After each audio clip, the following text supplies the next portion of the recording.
Welcome back, and let's talk about the monsoon, the kharif crops and agriculture. There have been monsoon concerns on yields, the low investment in agriculture, warehousing concerns. All of that really seems to be impacting the country.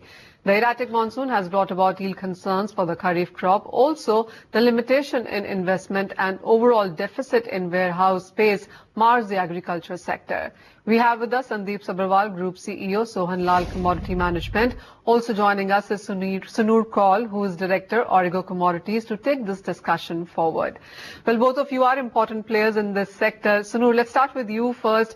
The monsoon impact on yields and crop, how do you see that? Because the monsoons were really erratic. We saw so many gaps coming in there. What crops and how much of a damage are we looking at right now? Manisha, I guess the monsoon has treated us differently for different parts of the country.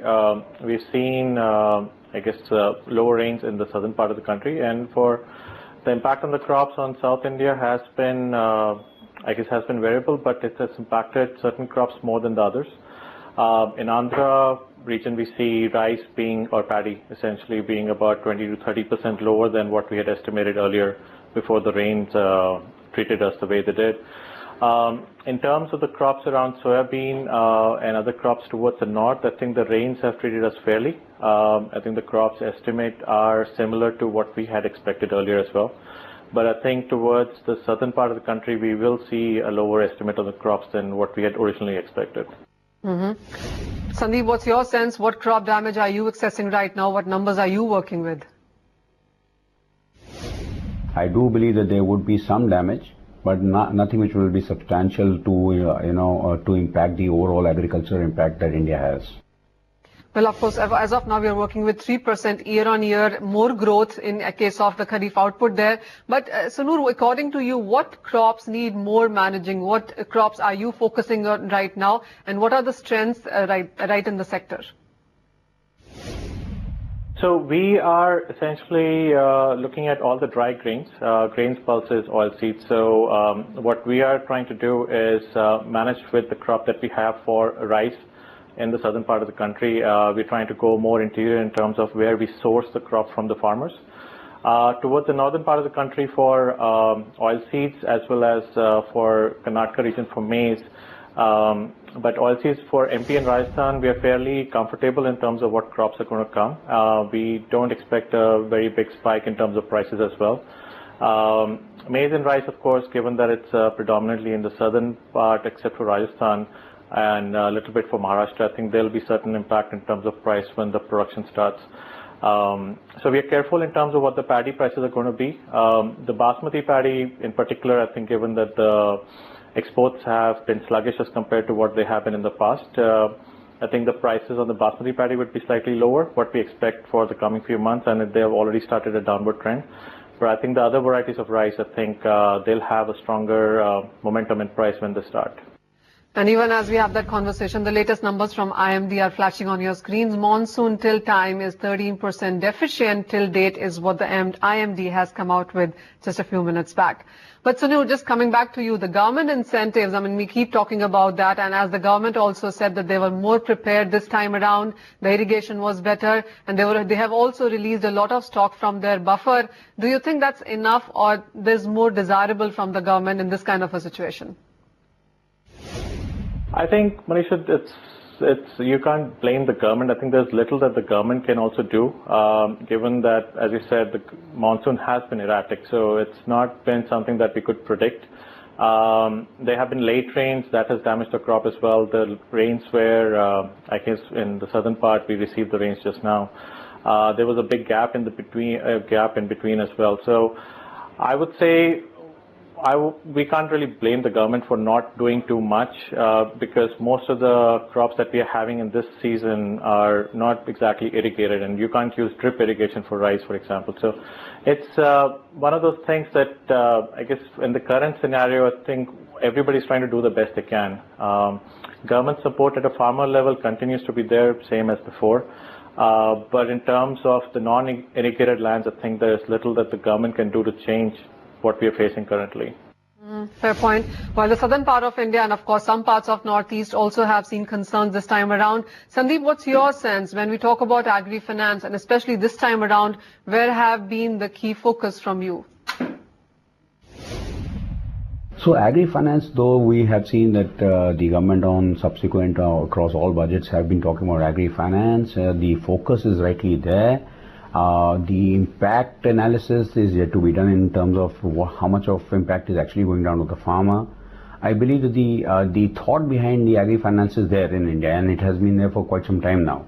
But I think the delivery modules have to be inspected again and have to be looked upon from a different perspective, because we do see a lack of execution happening in that, in that particular field. Yes, another area that we keep talking about is the warehousing, Sunoor. There have been constant issues on that one. Are your warehouses all accredited? I mean, what number would you really want to see in India when we talk about a comfortable number there?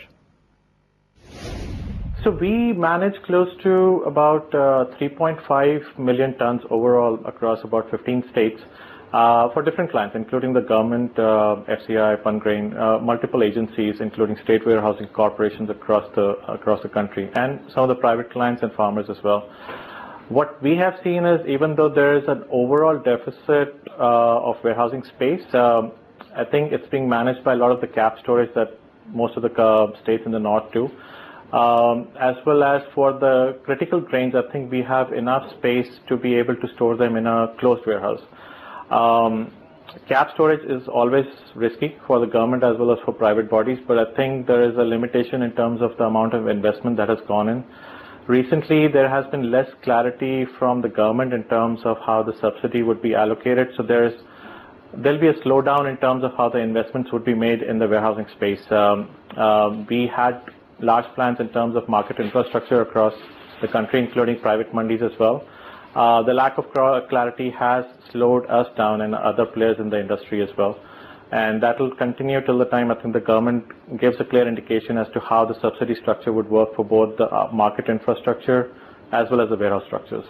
Sandeep, what's your sense implementing this model? How well has it worked for yourself? And the major thing, inclusion, financial inclusion of farmers, do you see that happening via this? So I will tackle this in three parts. First of all, let me tell you, this is a concept was initiated and formulated by this group about 3 years ago, though it was commercialized only a year back, because we took about 2 years just to research it thoroughly to understand what is required and where is the need. Rather than saying that we have a product and let's market it, our idea was that where is the need and let's just cater the need.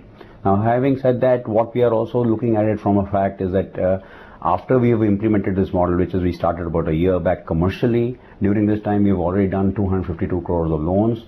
And what is important is our ticket size ranges only from 50 lakhs to 5 crores. And in this journey of 252 crores, we have seen that we have done, financing across 40 plus kind of commodity locations, 25 commodities. We have served 9,770 storage receipts. And we did an impact analysis only on the farmers that we impacted till March of 2015. And we've seen that the 30,000 farmers have been impacted already in this deal.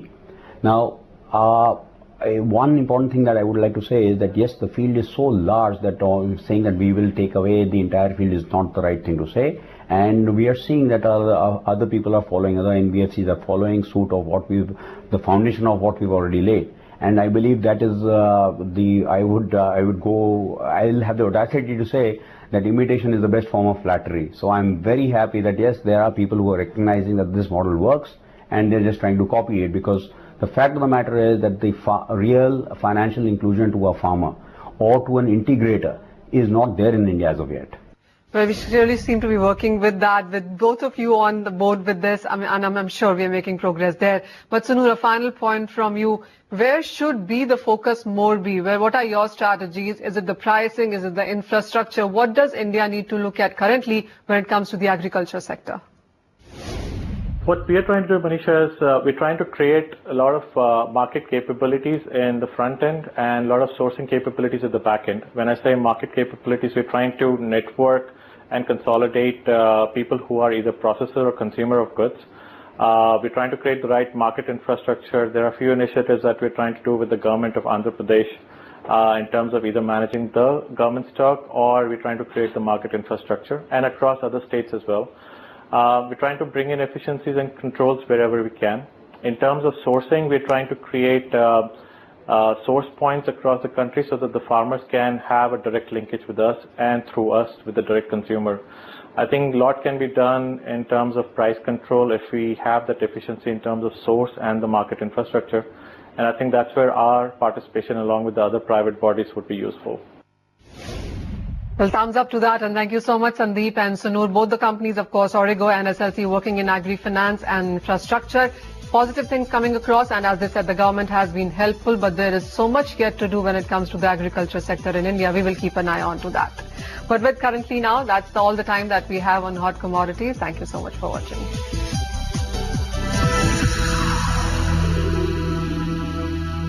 Are you looking